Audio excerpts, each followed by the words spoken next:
စစ်မှန်သောအချစ်ဆိုသည်မှာအတူတူ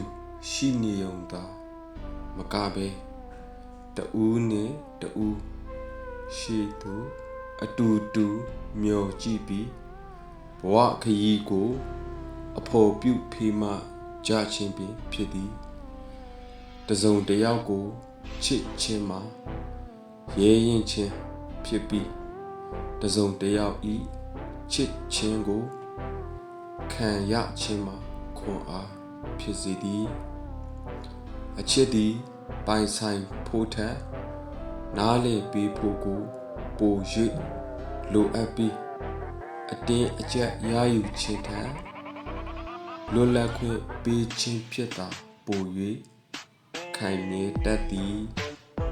မိမိကိုယ်ကိုအရင်ဆုံး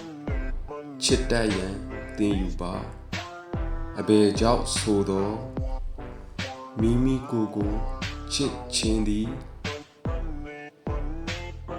တသက်တာလုံးအတွက်အကောင်းဆုံးသောအချစ်ဇလံတစ်ခုဤအစဖြစ်သောကြောင့်ပင်ဖြစ်သည်